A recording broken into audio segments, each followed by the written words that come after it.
Good morning, ladies and gentlemen. Welcome to the No Name Podcast. I guess since it's a podcast, I shouldn't say good morning. I should say good day and or good evening. This is Kirk Jackson. Thank you for clicking in today. If you have a question or a comment, if you have something that you'd like to hear me talk about, please send me an email at nonamepodcast1@gmail.com. Speaking of email, I got an email asking how we as Christians should think about Harvy Weinstein, or if we know somebody that is doing something sinful as Harvy Weinstein did, how should we treat them? What could we learn from that? I think, first of all, we can learn that sin is very dangerous. Sin is addicting. Sin is something that you do not want to try once because it never stops at trying it just once. We have to be vigilant and always on guard. Otherwise, it can definitely corrupt a Christian. So that's the first thing we can learn from him. But the second thing, something that I haven't touched on yet in a podcast, is we need to understand that things are about perspective. Everything has three different sides at least. It's your side, my side, and then the real side. Reality can be, and if taking a postmodern look at this, a lot of times reality is what we perceive it to be, not what it is. And we know that that's not true, but sometimes you believe what you see and not what is actually happening. And I know that sounds like psychobabble, but think about it this way. The Israelites were gathered in the valley, and all of a sudden, they see this man head and shoulders higher than everybody else. His name is Goliath, and he could kill anyone with his bare hands. As a matter of fact, he could kill maybe an entire army with his bare hands. He was the biggest, strongest, meanest, brutalist man in the entire nation, maybe in the entire world at that point in history.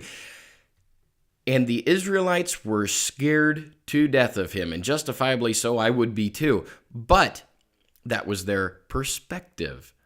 That was how they saw things from their point of view. All of a sudden, we have this little midget of a man, small person named David, and he saw this guy as nothing more than just a hindrance, just kind of a sore, an irritation, a boil, a little tiny insignificant detour on the roadmap of God's plan for Israel. His perspective was, well, I have God. He's a lot bigger than this old Goliath fella. Let me just take care of him right quick. And he did. Now, that was his perspective. Now, the real perspective was he was big. God was bigger. He could kill a lot of people with his bare hands. But David, with God, I should say God with the small help from David, took care of Goliath just like that, took him right out. That's the difference in perspective. Another example, the professor and president of Hillsdale College, a very wonderful conservative college here in America, Larry Arnn, the professor there, went to a liberal university and explained to them, laid out Bernie Sanders' tax plan.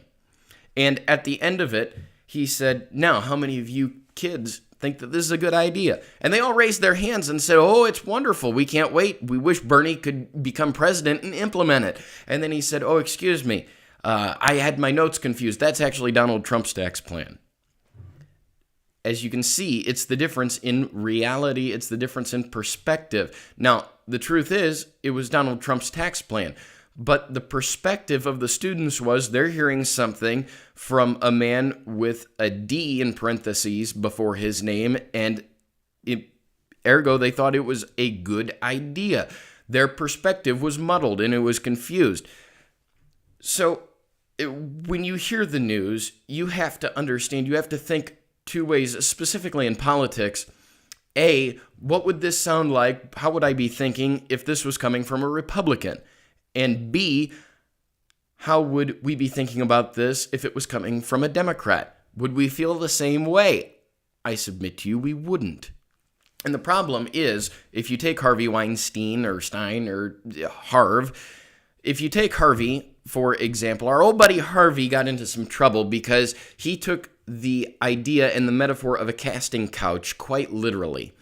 And he entertained a lot of women against their will on a casting couch. And we know that that's not only a bad idea and it's a bad business practice, but it is also extremely immoral. It is against so much of the Bible. The Bible makes it unequivocally clear that is a big-time sin that old Harv was indulging in. Same thing with Bill Clinton. You know, you hear about the little black dress, and you hear about Monica Lewinsky and all of these other different women, Juanita Broderick and the rest of them, and you think, what a disgusting creature. What a slime ball to do something like that. And he is a slime ball, and he is disgusting, thank you. But did we say the same thing about Bill O'Reilly? Did we say the same thing about Eric Boeing? Did we say the same thing about Roger Ailes? What did we think when we heard the Billy Bush Access Hollywood tape of Donald Trump disgustingly talking about women? Did we think the same way as we did about Bill Clinton and Harvey Weinstein? I didn't. And that's on me. My immediate reaction when I heard about Eric Boeing, somebody that I really, really enjoyed watching and listening to on his program, The Five at Fox, was, well, it can't be true.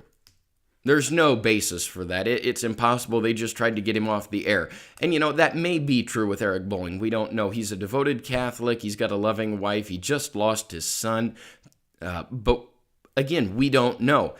And to be perfectly honest, we're not entirely sure whether Bill Clinton did some of these things either. Yeah, we're almost sure. It's the 90% sure, but there's still that 10%. And I'm sure there are a lot of liberals and Democrats out there thinking, ha, we've got Boeing 90% sure. Not 100% sure, but 90% sure.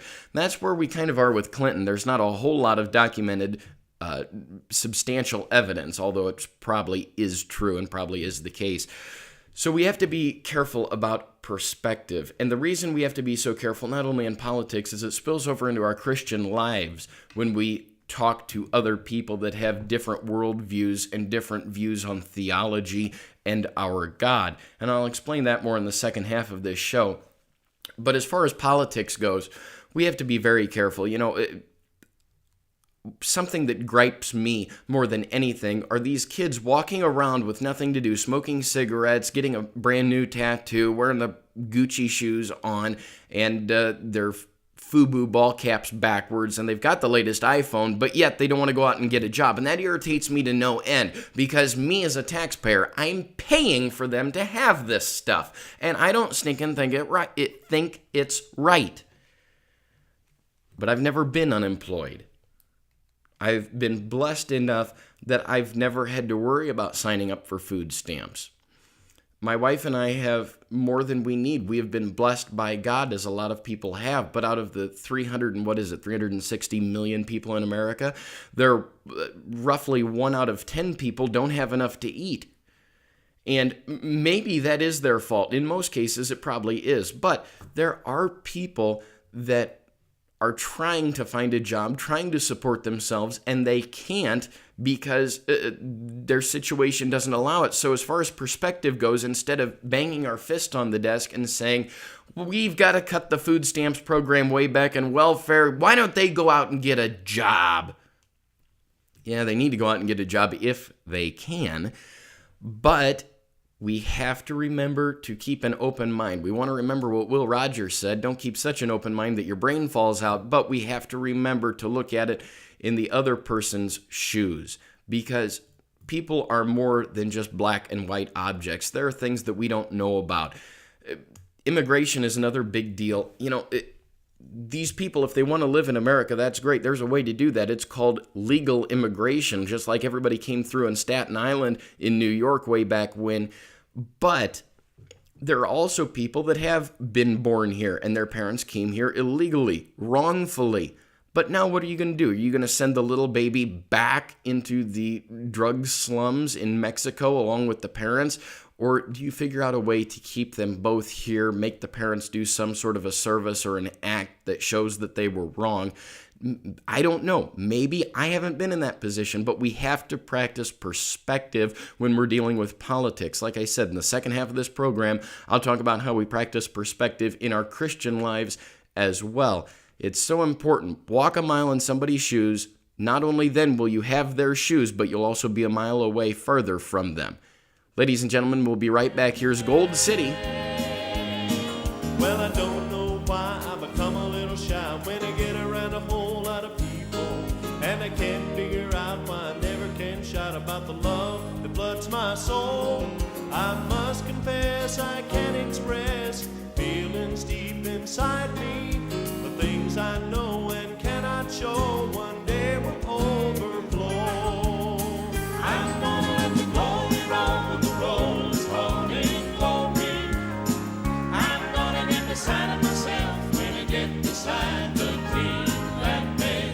I'm gonna have the time of my life when the time of my life is over. I'm gonna get carried away when I get carried away. Ladies and gentlemen, the original Gold City, what a sound they had singing When I Get Carried Away.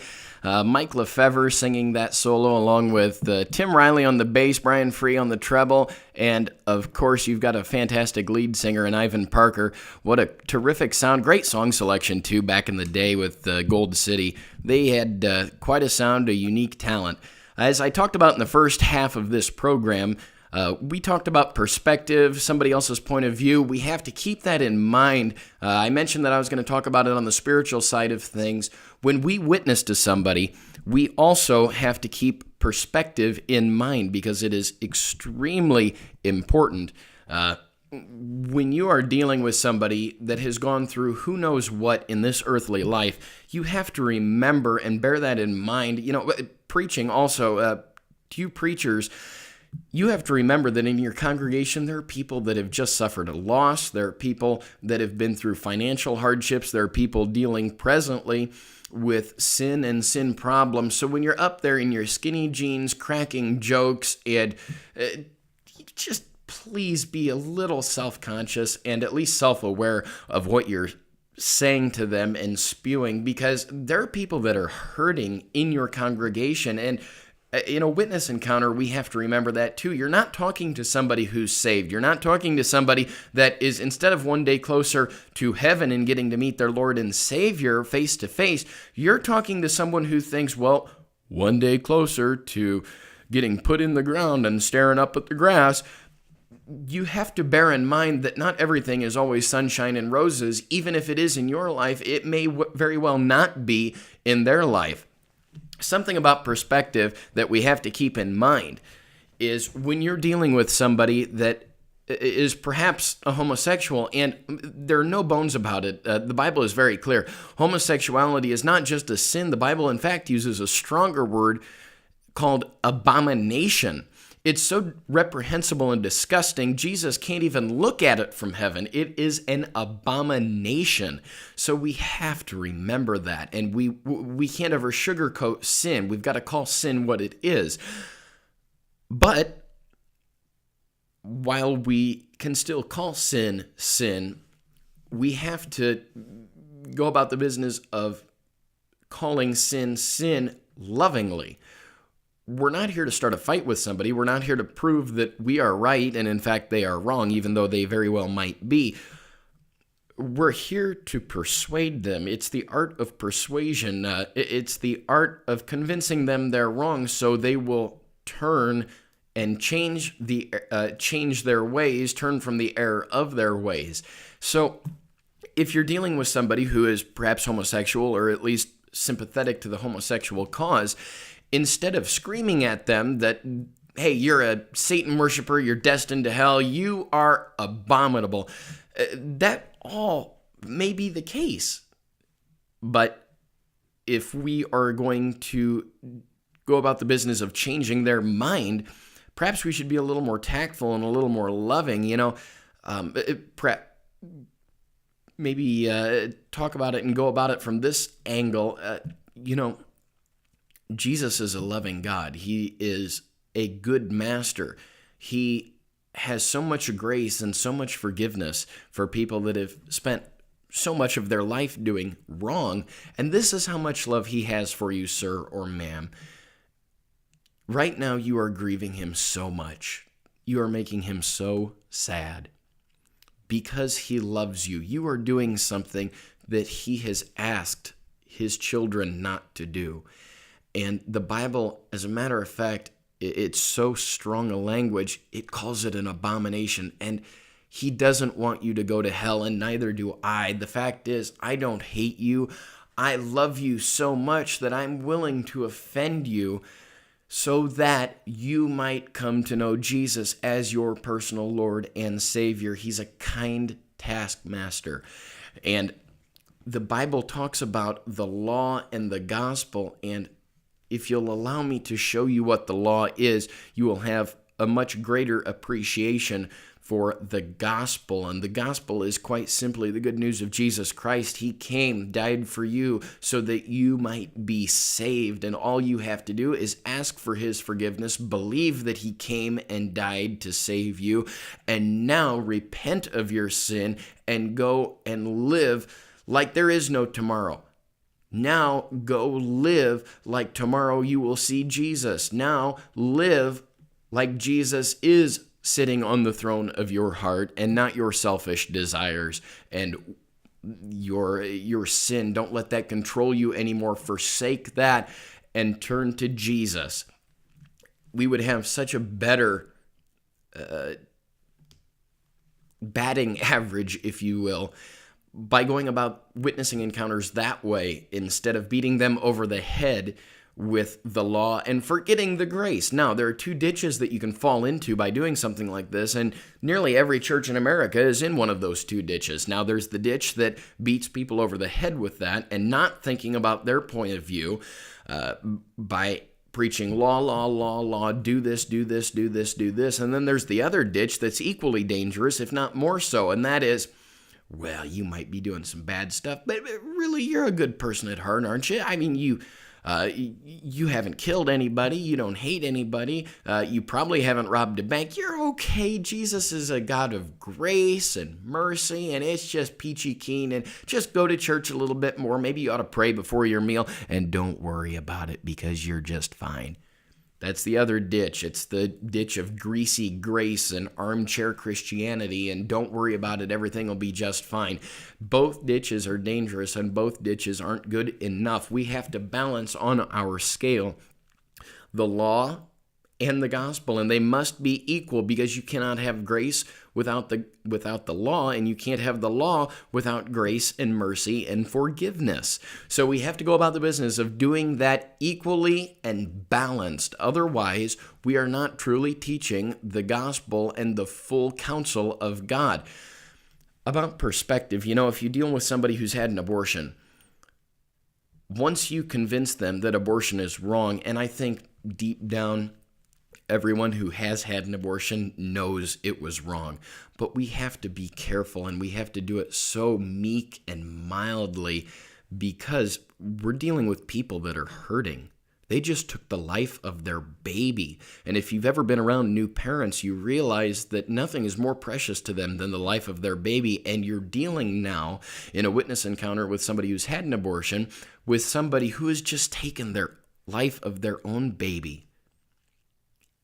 We have to be careful. We have to show them love while rebuking them for doing that. And it's a hard line to walk, but we must find a way to do it correctly. Otherwise, we will indeed drive them away. They will go and, the Jehovah's Witness people love me. Maybe I'll just go there. The Catholics, they say all I have to do is keep paying to the church and saying the rosary, and then everything will be just fine. They'll love me for that. We can't get out-loved. The NAR, New Apostolic Reformation, is a cult that is spreading like wildfire, and they go about the business of what they call love bombing people.